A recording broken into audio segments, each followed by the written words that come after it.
میں آپ کو ایک مثال دیتا ہوں. آرمی کے اندر نا رینکس ہوتے ہیں. اچھا یہ جو رینکس ہیں, اب آپ امیجن کریں کہ اگر ایک کیپٹن صاحب ہیں, جونیئر رینک کے آفیسر ہیں, وہ کرنل صاحب کے آفس جاتے ہیں, اور کرنل صاحب جو ہیں ان کو کہتے ہیں کہ کیپٹن صاحب یہ فائل جو ہے نا یہ 7 والے آفس میں چلے جائیں, جنرل صاحب کا آفس ہے, یہ ان کو دے آئیں جا کے. اور کیپٹن صاحب کہتے ہیں سر باہر گرمی بہت زیادہ ہے, میرا موڈ نہیں ہو رہا, آپ خود ہی کریں. کیا کہتے ہیں؟ باہر گرمی بہت زیادہ ہے, میرا موڈ نہیں ہو رہا, آپ خود کریں, فائل ہی تو دینی ہے. تو کرنل صاحب کیا سلوک کریں گے جی کیپٹن صاحب کے ساتھ؟ ان کا ہوگا جناب کورٹ مارشل, اور ان کو ڈسگریسفلی ریلیگیٹ کر دیا جائے گا, آرمی سے دھکے مار کے باہر نکالا جائے گا. کیوں؟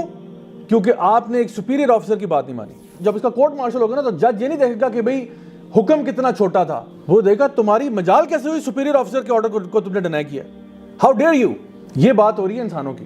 اب سوچیں کہ رب کائنات آپ کو حکم دے اور آپ کہیں اللہ میرا موڈ نہیں ہو رہا, آپ خود ہی کریں. آپ بنتا کہ نہیں کورٹ مارشل؟ دنیا میں اگر ہم کسی کو نافرمانی کرتے ہیں تو ہمیں تو پھینٹی چڑھ جاتی ہے, تو آخرت میں کوئی پھینٹی نہیں. یعنی اللہ تعالیٰ حکم دے آپ کو, اور کیا حکم دیا؟ اللہ تعالیٰ فرماتے ہیں وَمَا أُمِرُوا إِلَّا لِيَعْبُدُوا اللَّهَ مُخْلِصِينَ لَهُ الدِّينَ حُنَفَاءَ وَيُقِيمُوا الصَّلَاةَ وَيُؤْتُوا الزَّكَاةَ وَذَلِكَ دِينُ الْقَيِّمَةِ. تمہیں ہم نے کہا ہی کیا تھا؟ وَمَا أُمِرُوا إِلَّا لِيَعْبُدُوا اللَّهَ. تمہیں کیا کہا؟ صرف یہ کہا تھا کہ اللہ کی عبادت کرو, اور تمہیں اس پہ اتنی تکلیف ہو رہی تھی. وہ اللہ جس نے تمہیں سب کچھ عطا فرمایا, اللہ نے کہا کہ تمہیں صرف یہ کہا تھا اللہ کی بندگی کر لو. مخلصین لہ الدین حنفاء, اپنے دین کو اللہ کے لیے خالص کرو, کسی غیر اللہ کو شامل نہ کرنا. وَيُقِيمُوا الصَّلَاةَ وَيُؤْتُوا الزَّكَاةَ, نماز پڑھو زکوٰۃ دو, یہی تمہارا دین تھا. اور تم سے یہ بھی نہیں ہوا, اور منہ اٹھا کے تم اللہ کے پاس آ گئے ہو کہ جی سوری میں نہیں کر سکا. تو پھر تم زندہ کیوں تھے؟ تم کیا کر رہے تھے دنیا میں؟ اتنا کچھ تمہیں عطا فرمایا, تم نے خود آئیڈینٹیفائی کیا کہ زمین و آسمان میں ہر چیز کا پرپس ہے. پہاڑوں کا مقصد ہے, بادلوں کا مقصد ہے, زمین و آسمان کے چرند پرند حیوان, ہر چیز کا مقصد ہے. تیرا کوئی مقصد نہیں ہے, تو یہاں فری میں آیا ہوا ہے, عیاشی کرنے کے لیے تجھے یہاں بھیجا ہے.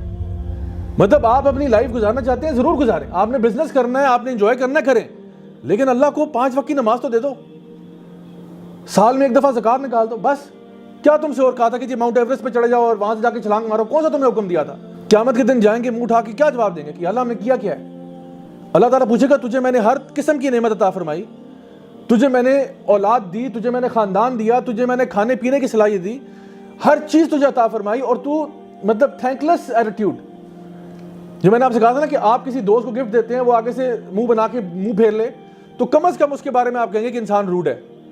تو ہماری روڈنس کا کیا اندازہ ہے کہ اللہ تعالیٰ ہمیں دیے جا رہا ہے, اور ہم آگے سے بالکل جو ہے نا وہ نو کیئر ایٹیٹیوڈ ہوا ہے, آئی ڈونٹ کیئر.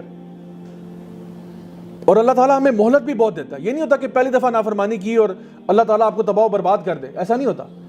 اللہ انسان کو بار بار مہلت دیتا ہے, لیکن جب انسان خود ہی ثابت کر دے کہ میں ڈیزرونگ ہی نہیں ہوں, تو پھر ایسے لوگوں کے لیے پنشمنٹس ہیں.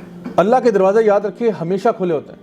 ایک انسان بدترین کافر بھی ہونا, بدترین کافر ہو, ہر طرح کے گناہ بھی کیے اس نے, لیکن وہ توبہ کا ارادہ کر لے, اللہ تعالیٰ اس کو معاف کر سکتا ہے.